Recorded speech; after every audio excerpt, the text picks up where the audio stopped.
As the months turned into mere weeks, the question of what come next hung ominously in the air.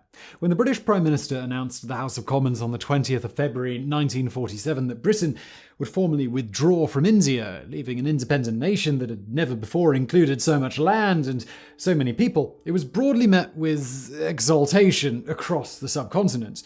The yoke of British rule that had hung painfully on India's shoulders to some degree or another for over 300 years was finally being flung off. As joy swept across the land, a surging optimism rippled through the general public. India was ready to take its place on the world stage. But this bursting anticipation came crashing down shortly after the British left. The hastily planned and enforced partition of the country to create a land for India's Muslim minority may have come with good intentions in some twisted, roundabout way, but what happened next became one of India and Pakistan's darkest episodes. With between 200,000 and 2 million deaths and anywhere between 10 million and 20 million people displaced, the Indian partition created chaos on an unimaginable scale, with its scars still being raw to this day.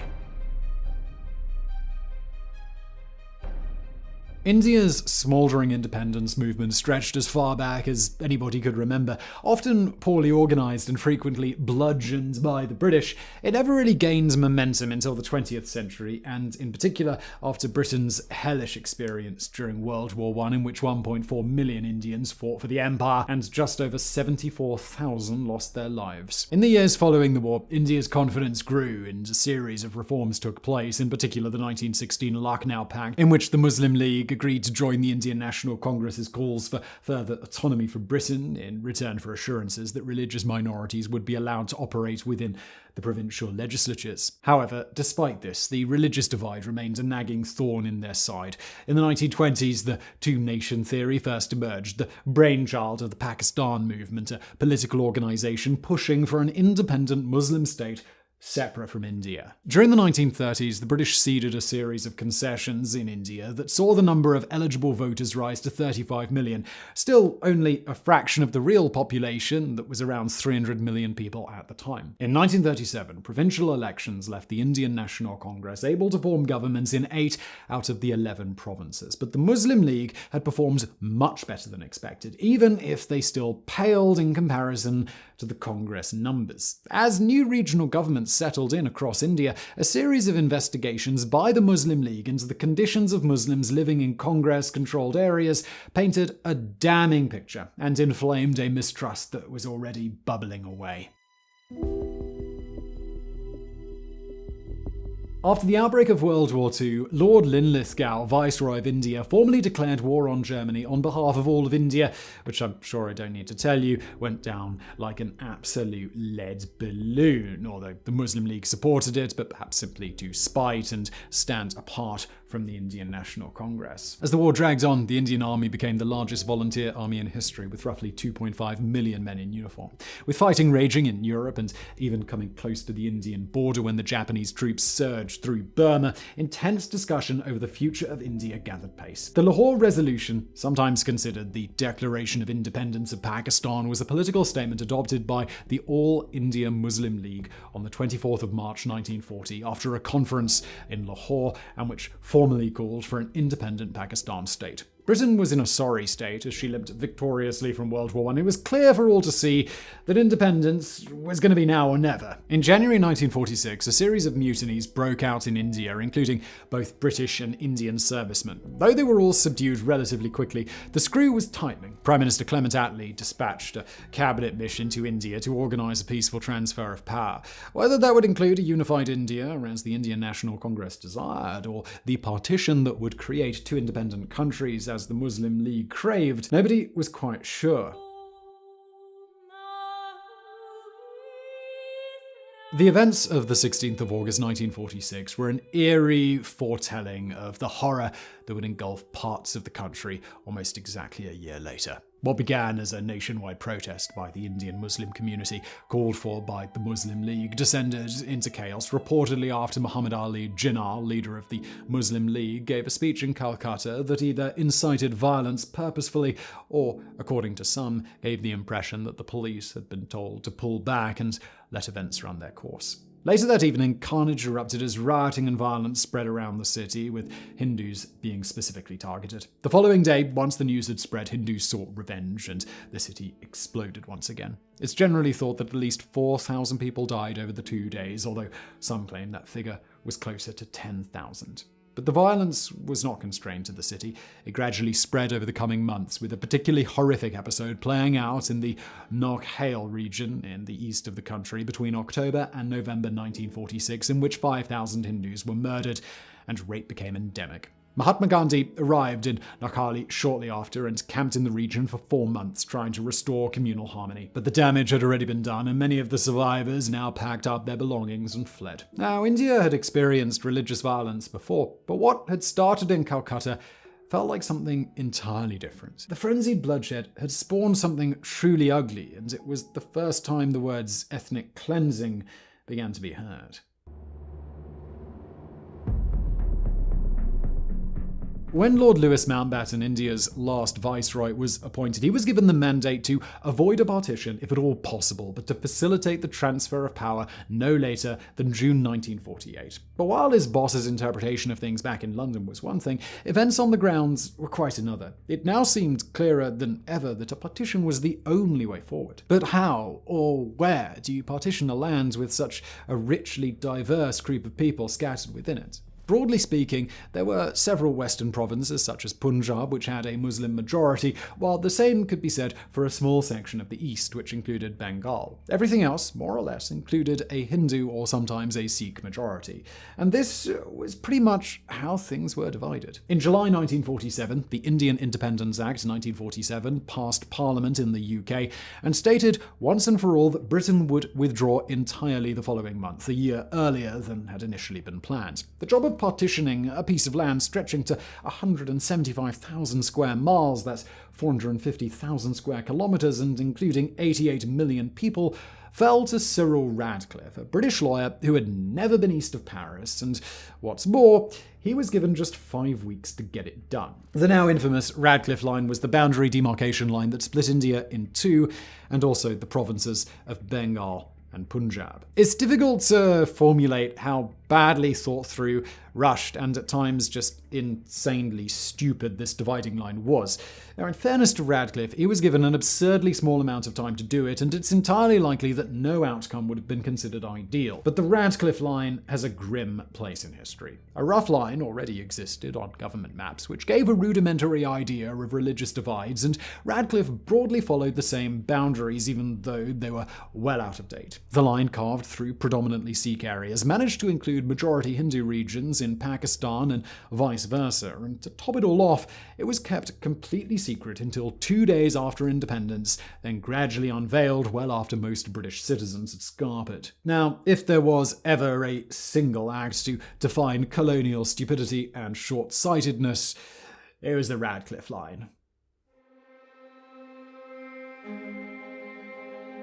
On the 14th of August 1947, Pakistan was officially formed, with Muhammad Ali Jinnah sworn in as its first Governor-General. This included what we see today as Pakistan, but also an eastern section completely cut off called East Pakistan, which is today Bangladesh. The following day, India had its turn, with Jawaharlal Nehru assuming power as the nation's first Prime Minister. With all the celebrations and congratulations flying back and forth, you'd be forgiven for thinking that everything had gone well, but remember, the publication of the Radcliffe Line wasn't until the 17th of August, just days after the glow of independence. What came next can almost be described as biblical, as human migration began on a scale never seen before or since. The numbers are a little difficult to comprehend. A census done a few years later concluded that around 14.5 million people crossed the border one way or the other immediately after the partition, just a million or so short of the combined populations of New York and London. Many travelled on foot, dragging their meagre belongings with them, others with bullocks and carts. The lucky ones managed to clamber aboard one of the dangerously overloaded trains. Nowhere was this as pronounced as in Punjab, where it's thought that 12 million people crossed the new border, 6.5 million Muslims moved from East Punjab to West Punjab, and 4.7 million Hindus and Sikhs moved from West Punjab to East Punjab. The population of Delhi more than doubled in this period as refugees began flooding in and vast colonies began springing up around India and in Pakistan. But the most incomprehensible fact about the whole situation was that the large-scale migration had never even been contemplated by the British or New Indian and Pakistani governments. It had always been expected or assumed that those living within the new boundaries would stay put. There were no plans drawn up for population displacement, no thought of refugee camps, and clearly no idea regarding the horror that was about to begin. The colossal exchange of people was only a part of the story. Political parties and the media on both sides had stoked tensions for too long, and violence began to engulf different areas. Like the events in Calcutta in August 1946, the violence that erupted after the partition had astonishing cruelty to it. The traditional view is often of badly educated and easily manipulated peasants embarking on killing sprees that targeted one religious group or the other, but the truth was far darker than that, especially in Punjab. Here, well-organized and well-drilled young men, sometimes paid by local landlords or businessmen, scoured the region, attempting to effectively wipe one religious community from the region. These men were often drawn from returning veterans from World War II, and atrocities committed on both sides were some of the darkest you're likely to hear. Sometimes it was a case of settling old scores as neighbors turned on neighbors, or an employee saw the chance to get even with an employer. Anywhere up to 100,000 women were either raped or abducted as a way of hammering home both sides' attempts to cleanse the area for future generations. Both new governments were effectively powerless to stop such a massive surge of migration and violence, and the British, well, they'd just simply washed their hands of India and its many problems. They saw it almost as a wildfire that just had to burn itself out. Nobody is entirely sure how many people died during the Indian partition. The lowest figure generally given, 200,000, but this seems hopelessly low, especially as a census done shortly after the partition estimated that 2.2 million people remained unaccounted for in and around Punjab alone. It's also not clear how many died during the communal violence and how many perished on the arduous journey taken at the height of summer, when famished people often walked for 15 to 20 miles per day.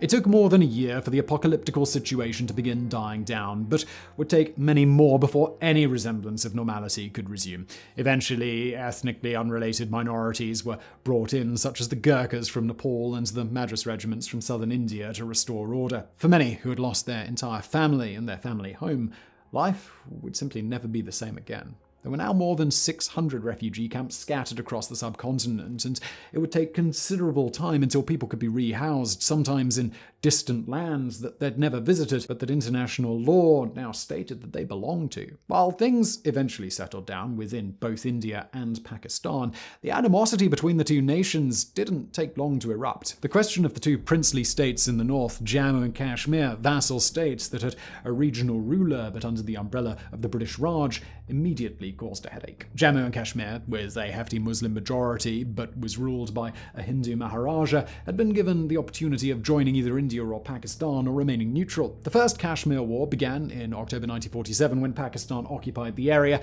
eventually leading to India gaining control of about 2/3 of the state, including Kashmir Valley, Jammu and Ladakh, where Pakistan gained roughly 1/3, including Azad Kashmir and Gilgit-Baltistan. On 3 more occasions, in 1965, 1971 and 1999, Pakistan and India once again found themselves at war. Both the 1965 and 1999 conflicts flared around the region of Kashmir, while in 1971, the focus was on the other side of India in East Pakistan. And if you thought this story couldn't get any darker, think again. In East Pakistan, Bengali calls for independence had been growing for some time, and the government's pitiful response to the Bola cyclone on the 12th of November 1970, which killed an estimated 500,000 people, pushed things over the edge. In general elections the following months, the East Pakistani-based Awami League took full control of the region, but was prevented from taking power by the Pakistani government.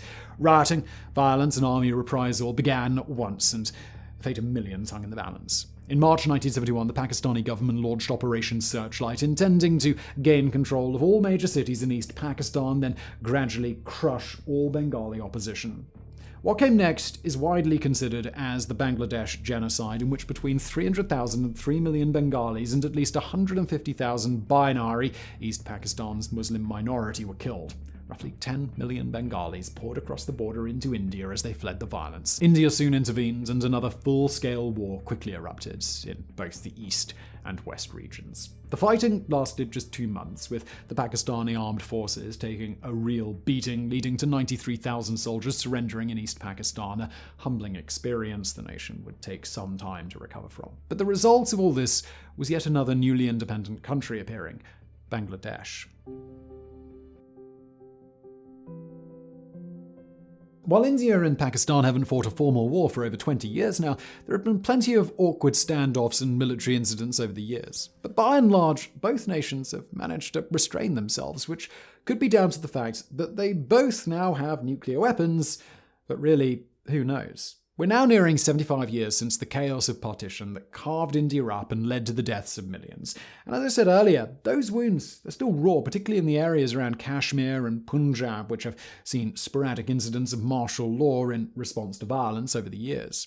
In India, religious and ethnic violence, once again stoked by politicians and the media, still happens much more than you'd think. Between 80 and 130 people typically die each year in India as a result of communal violence, with over 2,000 injuries. Those numbers may seem small when taken in the context of India's 1.3 billion people, but it paints a slow, burning image of hatred that refuses to die out. And this isn't simply constrained to just Hindus and Muslims. Anti-Sikh, anti-Christian, and even anti-atheist violence has been seen across India in recent years.